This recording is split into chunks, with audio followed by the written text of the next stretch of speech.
이스라엘 팔레스타인의 문제, 저 멀리에 있는 동네의 이야기라고 생각하지 마시고 우리 인류의 문제고, 또한 우리 성경에 나와 있는 하나님의 구원에 관한 아주 중요한 부분을 차지하고 있는 부분이기도 합니다.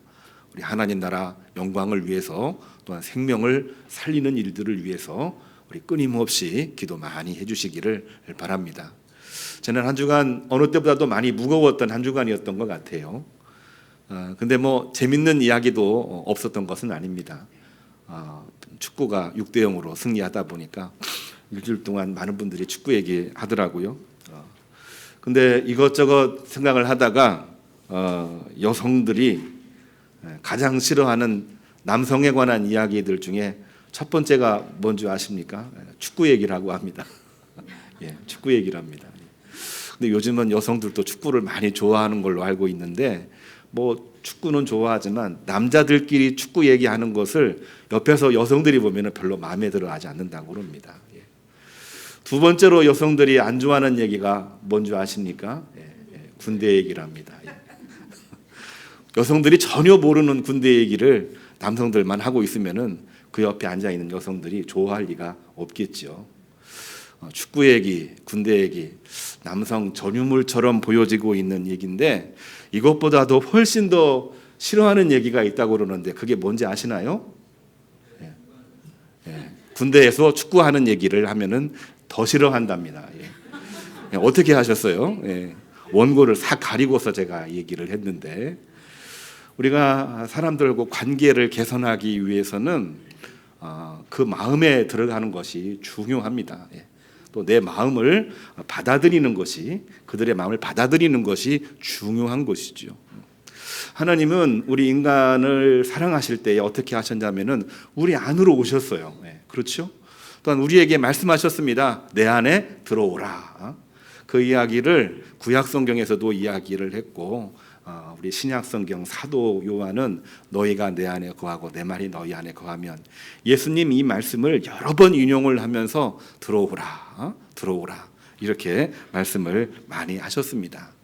그러니까 우리가 정말 사람들하고 대화를 할 때 관계를 개선하고 역사를 만들어내고 일을 우리가 은혜롭게 이뤄가려면은 그 마음으로 들어가는 게 중요합니다. 그럼 이번에는 싫어하는 얘기 말고 좋은 얘기 한번 해보겠습니다. 신앙생활하면서 가장 좋은 얘기가 어떤 건가요? 첫 번째 뭐가 있을까요? 원고를 보시면 다 아는데, 말씀에 은혜를 받는 겁니다. 내가 알고 있는 것을 확인하는 것도 은혜이지만은 내가 모르는 것을 말씀을 통해서 새롭게 깨닫게 되었을 때에 우리는 은혜 받았다 그럽니다. 내가 왜 그렇게 살지를 못했지? 내가 왜 이거를 알지 못하고 지금까지 방황하며 살았지?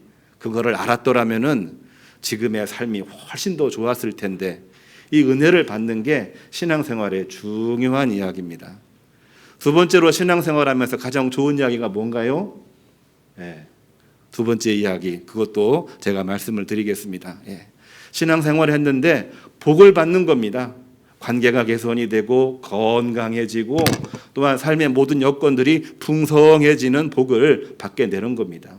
세상적인 용어로 얘기하면은 대박 나는 거죠. 대박 나는 겁니다. 신앙생활하면서 이것만큼 기쁜 일이 없을 것입니다.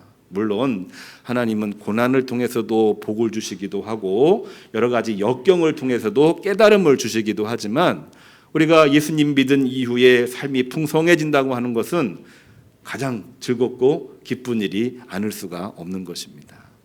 자, 그러면 세 번째, 첫 번째와 두 번째보다도 가장 기쁘고 즐거운 얘기는 과연 뭘까요? 제가 힌트를 드렸는데, 할렐루야, 박수. 복 받고 은혜 받는 이야기가 신앙생활하면서 가장 즐겁고 기쁜 얘기죠. 우리 성도님들은 복을 받는 시간 꼭 우리 얻으기를 바라고, 은혜를 입는 시간이 항상 넘치기를 주님의 이름으로 축복합니다. 그런데 신앙생활은 이걸로만 끝나지 않습니다. 신앙생활은 이걸로 끝난다고 한다면은 성경에 나와 있는 이스라엘 백성들의 과오를 반복하기가 쉬워요. 뭐냐면은 네 번째가 있습니다. 네 번째. 첫 번째는 은혜 입는 거, 두 번째로는 복 받는 거. 세 번째로는 은혜 받고 복 받는 거. 네 번째 뭘까요? 네 번째는요. 오늘 우리가 말씀 제목으로 같이 다루려고 하는 그 내용입니다. 그 은혜와 복을 가슴에 담고 그 소명을 가지고 사명을 가지고 계속해서 믿음으로 살아가는 것입니다. 하나님의 명령, 주님의 명령대로 생명을 살리고 그들을 구원으로 인도하는 소명과 사명을 가지고 살아가는 것이, 그것이 바로 가장 즐겁고 좋은 얘기임을 우리는 꼭 확인해야 되겠습니다. 왜 그럴까요? 하나님께서는 우리와 늘 함께 하시기를 원하고 계시기 때문에 그렇습니다. 우리에게 은혜를 주시는 목적도 우리와 함께 하시기 위함이고요. 우리에게 복을 주시는 것도 우리와 함께 하시기 위함이고, 이 두 가지를 함께 다 주시는 것도 우리와 함께 하시려고 하는 하나님의 몸부림이십니다. 하나님의 역사입니다. 네 번째가 뭐라고 그랬죠? 소명과 사명을 가지고 살아가는 것인데, 은혜와 복을 받고 그거로 끝나는 사람들이 너무나 많아요. 이스라엘 백성들이 그렇게 살았다가 하나님의 진노를 사서 많은 어려움을 겪기도 했는데 소명과 사명을 잃어버린 겁니다. 소명과 사명을 가지고 살라라고 하는 그 말씀은 지금도 하나님께서 나와 함께 하시고 우리와 동행하시기를 원하고 계시는 하나님의 마음이고 하나님의 명령인 거죠. 자, 우리 기억합시다. 은혜 받는 일, 복 받는 일.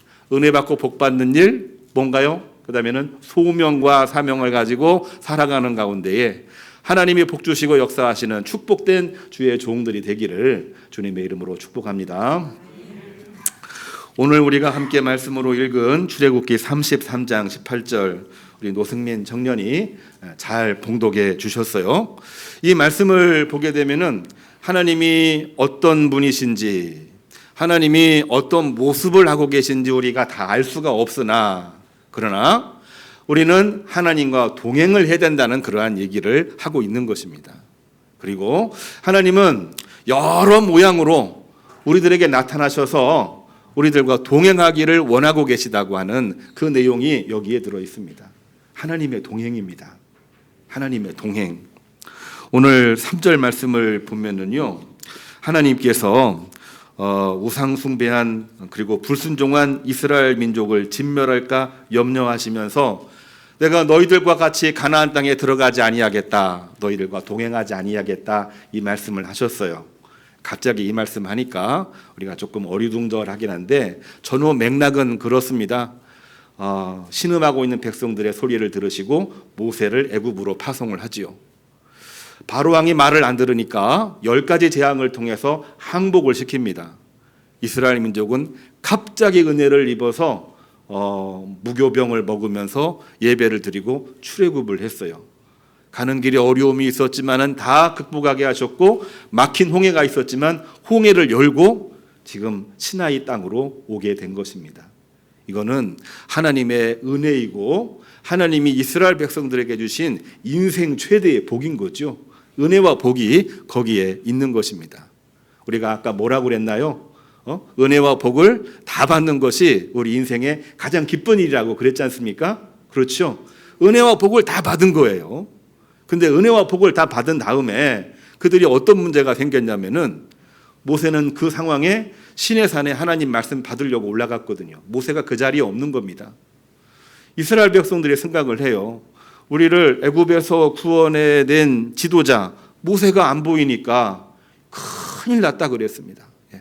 뿐만이 아니라 그 모세에게 명령을 한 하나님은 어떤 모습인지 알 수가 없으니까 우리가 누구를 따라가야 되는가 고민하면서 그들은 하나님의 모습을 그림으로 그리려고 보이는 모습으로 만들려고 뭐를 만들었냐면은 금송아지를 만들었다고 했습니다. 하나님께서 금하신 우상을 만든 거죠. 하나님께서 모세에게 십계명을 주시면서 저 산 밑으로 내려가 보라. 내 백성 이스라엘이 내 말을 기억하지 아니하고 우상을 만들고 그리고 내 말에 불순종하고 있다. 모세가 십계명을 들고 내려와 보니까 이스라엘 백성들이 하나님을 숭배하는 것이 아니라, 하나님을 경배하는 것이 아니라 우상 숭배를 하고 있는 겁니다. 애굽에서 생활했던 이 보이는 신, 이 황소, 금송아지 같은 그러한 신, 또 여러 가지 신상들이 애굽에는 있지만 최고의 신은 아마 황소 신이었던 것 같아요. 그 신을 만들어 놓고 그 앞에서 절하고 있고 하나님께서 원하지 않는 일들을 하다 보니까 하나님이 진노하신 거거든요. 그래서 모세는 그 십계명을 던지면서 분명하게 말합니다. 하나님을 따르는 자 내 앞에 오고 하나님을 따르지 아니하는 자 거기 있으라 할 때에 하나님께서 땅에 지진을 일으키셔서 땅이 갈라지고 하나님 말씀에 불순종하고 우상 숭배했던 3,000명을 이 땅 속에 다 심판하셨다. 땅 속으로 가라앉게 하셨다. 이 말씀이 성경에 나와 있는 것입니다. 그러한 일이 있고 나서 백성들은 두려움에 떨었어요. 우리가 구원자 하나님을 분명하게 보았는데 하나님이 진노하시니까 순식간에 3,000명이 목숨을 잃는구나. 그러한 염려를 하고 있는 게 이스라엘 백성들이었습니다. 하나님도 고민이 많으셨던 것 같아요. 인간적으로 표현은 안 나와 있습니다만 하나님이 마음을 표현하는 내용이 나와 있습니다. 내가 이스라엘 민족과 함께 저 약속의 땅 가나안 땅으로 가게 되면은 또 불순종하면은 진노하여 이들을 다 죽일 수밖에 없겠구나. 나는 올라가지 않겠으니 너희들만 올라가라. 이 말을 하나님께서 모세에게 하고 있는 겁니다. 그 말을 들었던 모세는 백성들에게 이야기를 하죠. 하나님이 동행하시면 좋지만 하나님이 우리와 동행하지 않는다고 합니다. 하나님이 동행하실 때와 동행하지 않으실 때의 모습을 우리가 분명하게 보고 우리가 기도해야 되겠습니다 하면서 백성들이 하나님이 임하실 때 구름기둥, 불기둥이 함께 나타나는 것을 보고 하나님이 계시지 않을 때 구름기둥과 불기둥이 변화되는 것을 이제 경험을 하면서 하나님이 함께 하셔야 되겠다. 이런 마음들을 가지고 훈련을 하고 있는데 하나님은 가나안 땅에 같이 가지 않으시겠다고 하시는 거예요. 오늘 우리 얘기했잖아요. 하나님이 우리와 동행하시기를 원하시기 때문에 은혜를 주셨고 복을 주셨는데 불순종함으로 하나님이 심판하니까 하나님께서 너무나도 화가 나서 함께 하다가는 내 백성 이스라엘을 다 죽일 것 같으니까 동행하지 않으시겠다. 그런 말을 하고 있는 것입니다. 자, 그러한 때에 모세가 하나님 앞에 다시 한번 머리 숙여 무릎 꿇고 기도하고 있는 내용이 오늘 노승민 청년이 함께 읽은 출애굽기 33장 18절에 나와 있는 말씀입니다. 뭐라고 이야기를 합니까? 주의 영광을 내게 보여주시옵소서. 모세가 말합니다. 16절에 친히 우리와 동행하지 않으시려거든 우리를 이곳에 보내지 말아 주십시오. 하나님의 동행함이 없이는 우리는 아무것도 할 수가 없습니다. 우리가 벌받아도 좋습니다. 우리가 하나님의 책망을 들어도 좋습니다. 하나님 우리와 동행하여 주십시오. 동행하심이 없이는 저는 가나안 땅에 들어갈 수가 없습니다. 그리고 이 백성들에게 뭐라고 얘기합니까? 주님의 은총을 입은 줄을 무엇으로 사람들에게 알릴 수 있고 전할 수 있다는 말입니까? 주의 영광을 나에게 보여주십시오. 사실 이 마음 속에는 모세가 지쳐있는 마음도 있었습니다. 하나님께서는 백성들을 이끌어내라 무거운 책임을 주셨죠. 그 책임이 마음속에 이 스트레스로 있는데 백성들은 말을 듣느냐면 듣지를 않습니다. 늘 불순종하고 우상숭배의 길로 가려고 하거든요. 하나님과 인간 사이에서 정말 영적인 고통을 느끼고 있는 것이 이 모세이기 때문에 주의 영광 내게 보여주십시오. 그 말씀은 기도이기도 하지만은 사실은 하나님의 얼굴을 뵙고 죽었으면 좋겠다라는 심정이 그 안에 들어있는 그러한 표현인 것입니다. 그러한 때 하나님께서 21절을 보면은 모세에게 이렇게 말하고 있지요. 내 곁에 하나님 곁에입니다. 한 장소가 있으니 너는 그 반석 위에 서라. 내가 내 모든 선한 것을 내 앞으로 지나가게 하리라. 하나님께서 응답하신 내용입니다. 주의 영광을 보여주십시오. 안 보이는데 보여주십시오. 이렇게 기도하고 있는데 내가 다 보여주겠다.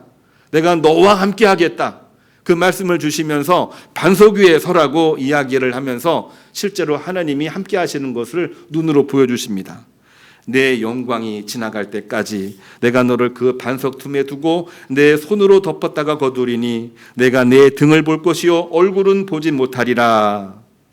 하나님께서 함께 하시되 얼굴은 보여주시지 않으면서 함께하고 있는 증표를 분명하게 보여주시겠다, 이 말씀을 주시고 있는 내용입니다.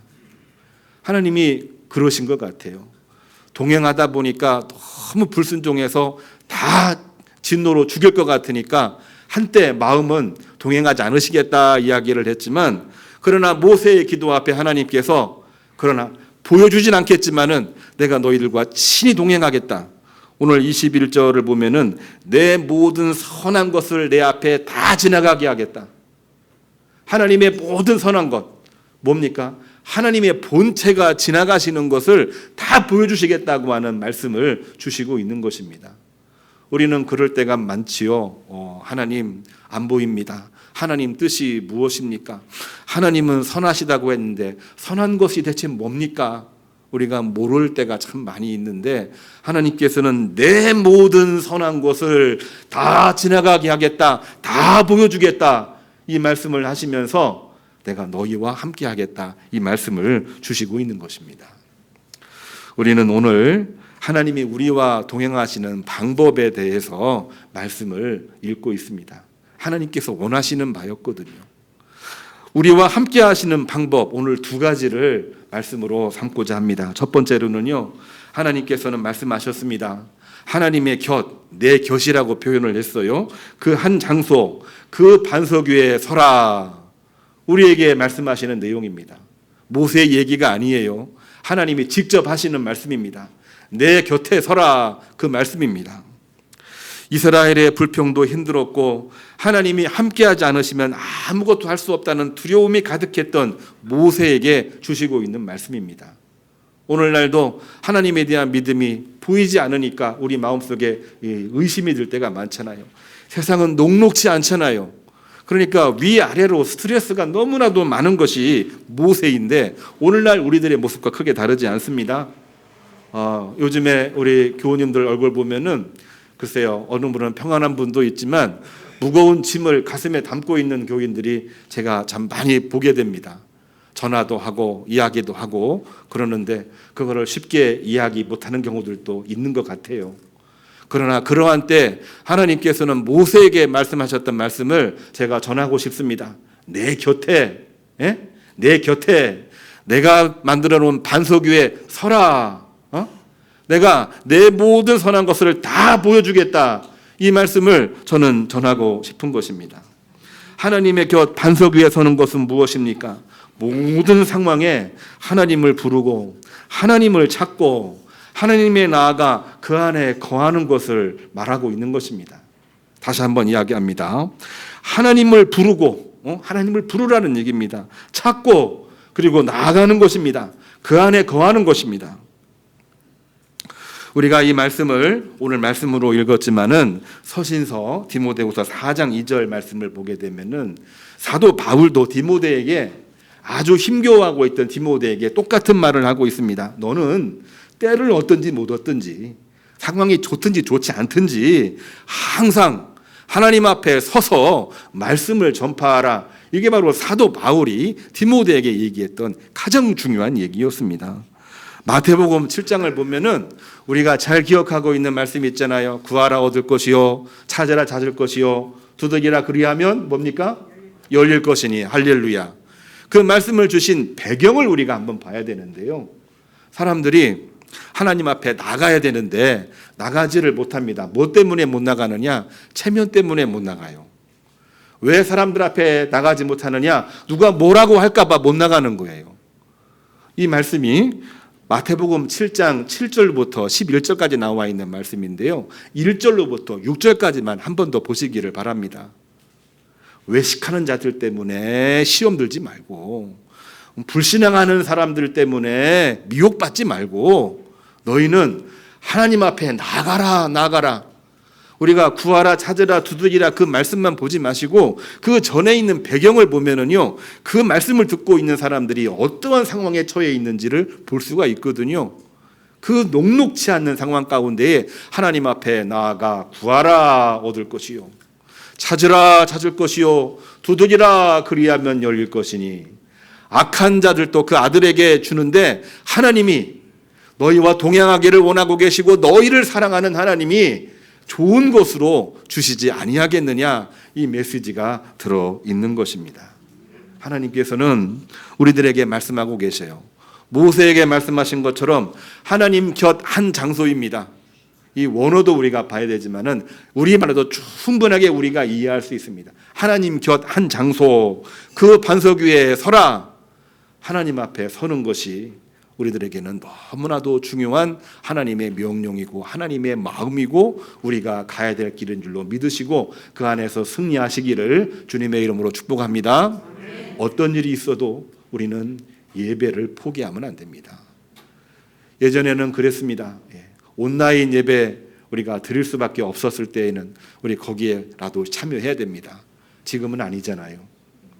근데 지금은 오히려 온라인으로 이야기하는 분들이 종종 있어요. 아닙니다. 말씀을 듣고 부르고 나아가야 되는 것입니다. 주님 앞으로 나아가야 하나님께서 그 가운데에 하나님의 것을 보여주시는데 하나님의 선하신 것을 다 보여주신다, 이렇게 말씀해 주셨습니다. 실수를 돌이켜서 내 마음을 돌이켜 주님 앞에 나가는 것이 너무나 중요하죠. 어떤 목사님이 누가복음 19장 설교를 하다가 큰 실수를 했답니다. 웃으시라고 하는 건데 웃지 않으셔도 됩니다.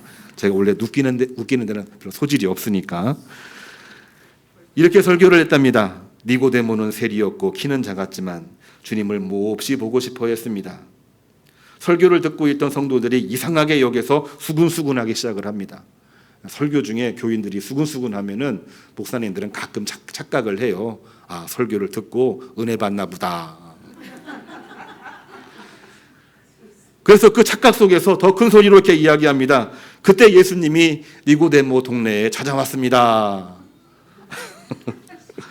니고데모는 주님이 너무나도 보고 싶어서 돌 무화과 나무 위로 올라갔습니다. 자신 있게 큰 소리로 얘기했거든요. 그 얘기를 듣고 온 교인들이 참고 있다가 결국에는 와 하면서 막 웃기 시작을 했습니다. 사실 누군가요?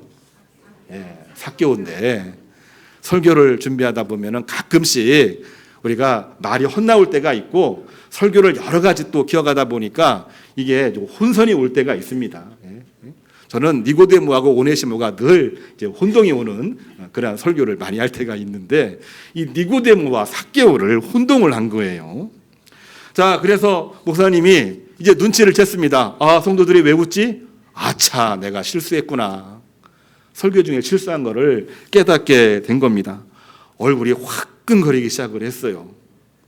근데 그때 목사님이 순간적으로 은혜를 입었는지 재치를 발휘해가지고 이렇게 이야기를 했답니다. 뭐라고 얘기했냐면은, 여러분, 바로 그때 삭개오가 나타나서 이렇게 외쳤습니다. 야, 니고데모, 그 자리는 내 자리야. 빨리 내려와. 조금 웃겼나요? 안 웃겼어요? 많이 웃겼어요? 저도 실력이 좀씩 좋아지나 봐요. 실수를 했을 때에 빨리 돌이켜서 주님의 거룩한 자리로 돌아오려고 하는 마음, 그리고 몸부림 조금이라도 있으면 거기에는 은혜가 있는 줄로 믿으시기를 주님의 이름으로 축복합니다. 결국에는 교인들이 한참 웃었지만 그것 덕분에 시선이 집중됐잖아요. 그래서 그 다음에 나오는 삭개오에 관한 설교가 이어졌는데 삭개오가 회심을 했습니다. 내가 지금까지 잘못 살았습니다. 내 재산의 절반을 어려운 사람들을 위해서 내가 베풀겠습니다. 내가 사람들에게 불법적으로 토색한 일이 있으면은 4배로 갚겠습니다. 하나님의 말씀대로. 그것이 모든 사람들에게 귀감이 되고 교인들이 은혜를 입어서 야, 빨리 돌이켜 나가는 것이 중요하구나. 그 얘기를 설교했다고 그럽니다. 사실 모세도 그랬습니다. 너무 힘드니까 주의 영광 보여주시옵소서 하나님 앞에 기도하기도 했지만 하나님 앞에 너무 힘들다는 이야기를 했는데 마음을 돌이켜서 기도한 거죠. 마음을 돌이켜 기도하는 것이 우리 믿는 사람들에게는 얼마나 중요한지 알 수가 없는 것입니다. 시간이 좀 길어졌는데요. 얼른 하겠습니다. 둘째는 하나님의 얼굴을 보지 못하나 등을 볼 것이요 모든 선한 것을 보여주십니다. 20절을 보면은 하나님을 직접 보고 살 자가 없다고 했습니다. 하나님을 대면한 적이 있으신가요? 없습니다. 근데 어떤 분들은 하나님을 대면했다고 이야기를 하는데 성경에도 그런 표현들이 여러 표현 나와 있습니다. 그렇지만 실제로 하나님을 직접 본 사람은 어디에도 없습니다. 하나님에 대한 그림도 없어요. 없습니다. 예.